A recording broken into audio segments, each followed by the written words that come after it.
Hello बच्चों, let's have a look at this question which says which is the correct trend of acid strength. तो यहाँ पे कुछ different acids provided हैं जो different order में placed हैं and we have to figure out which is the correct trend of acid strength. The key concept is acid strength. तो अगर हम ऑप्शंस में देखें तो कुछ यहाँ पे ऑक्सी एसिड्स प्रेजेंट हैं और कुछ हैलो एसिड्स प्रेजेंट हैं। तो पहले हम ऑक्सी एसिड्स की बात कर लेते हैं। तो for oxy acid acidic strength increases with the increase in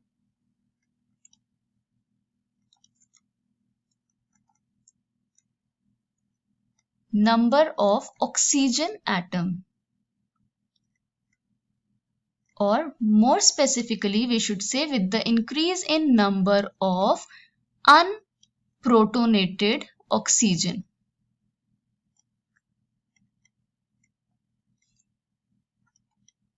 Oxygen atom. Unprotonated means the oxygen which is doubly bonded to the central atom in the acid, right? तो अगर हम first option देखें in which oxy acids of chlorine are present, that is perchloric acid, chloric acid and chlorous acid. तो अगर हम इनका structure बनाएं HClO4, that is perchloric acid, it will be Cl with double bond O and OH. Okay, HClO4. Next is chloric acid. इसका structure भी draw कर लेते हैं. It is OH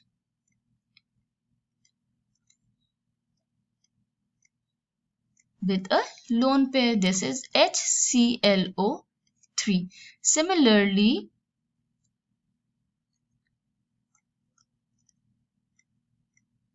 HClO2 is this. तो अगर हम देखें कि नंबर ऑफ प्रोटोनेटेड ऑक्सीजन देखें तो यहाँ पे नंबर ऑफ प्रोटोनेटेड अनप्रोटोनेटेड ऑक्सीजन कितने हैं? 1, 2 and 3. Fourth one is in the form of OH. तो यहाँ पे 3 है, यहाँ पे 2 अनप्रोटोनेटेड ऑक्सीजन है, यहाँ पे 1 है. तो the correct trend should be HClO4 सबसे ज्यादा एसिडिक होगा, followed by HClO3, followed by HClO2. Okay, तो जो यहाँ पे ऑर्डर दिया है it is the correct order. अब हम सेकेंड ऑप्शन देख लेते हैं. So the second is the acids of phosphorus. अगर हम इसका डायग्राम और स्ट्रक्चर ड्रॉ करें तो it will be POH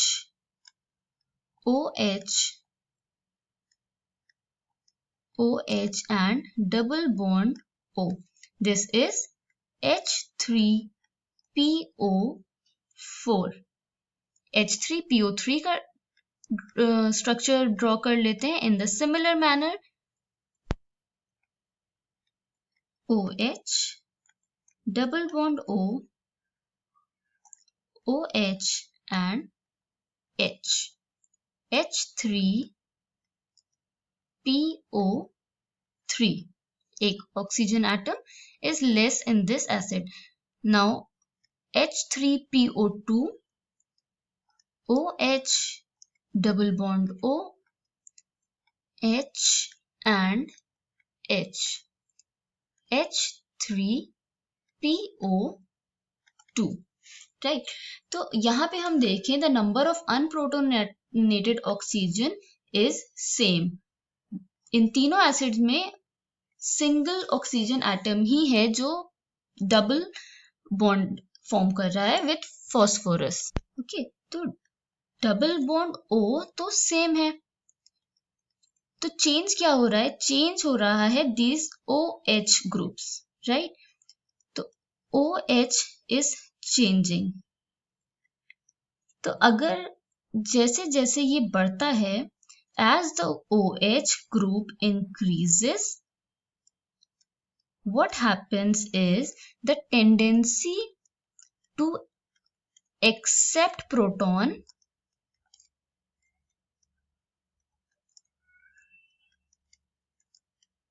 increases. Okay, तो OH में इंक्रीज से इसकी प्रोटॉन एक्सेप्टिंग टेंडेंसी इंक्रीज हो जाती है, because the conjugate base thus formed will be a stable compound. That is why जैसे जैसे OH बढ़ेगा, इसकी एसिडिक स्ट्रेंथ डिक्रीज होगी, because to be a strong acid proton donating tendency should be more. तो इसका क्या ऑर्डर होगा? H3PO4 will be least acidic followed by H3PO3 followed by H3PO2. अब लास्ट जो ऑप्शन है दैट इज हैलो एसिड्स, उसमें देख लेते हैं. HCl, HBr, HI. तो अगर हम X, let suppose X is the halogen और H, तो अगर this bond will be weak, अगर ये bond, if this bond is weak, that means वो break easily होगा, तो प्रोटॉन रिमूवल easy होगा. तो प्रोटॉन रिमूवल इजी होगा, दैट मीन्स वो स्ट्रॉन्गर एसिड होगा. X is the halogen here. ठीक है, तो हमें पता है कि जैसे जैसे साइज बढ़ता है, as the size increases the charge density decreases.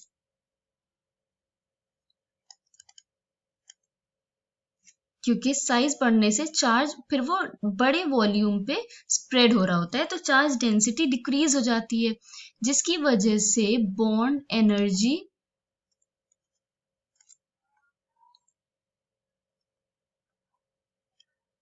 Decrease हो जाती है.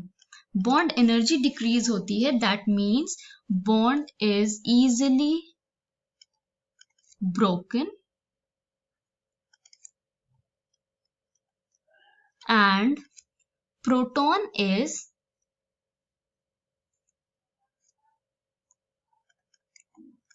released easily. Okay, bond easily break होगा तो प्रोटॉन इजीली रिमूव होगा.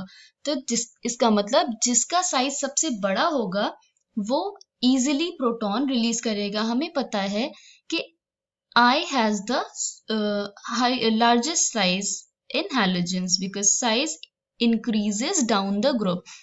तो इसका मतलब सबसे strongest acid will be HI followed by HBr followed by HCl. Okay, so the trend is opposite of what is shown in the options. Same is the case here. It is the incorrect trend. So the correct trend of acid strength is option number A. I hope you understood it well. Thank you and best of luck.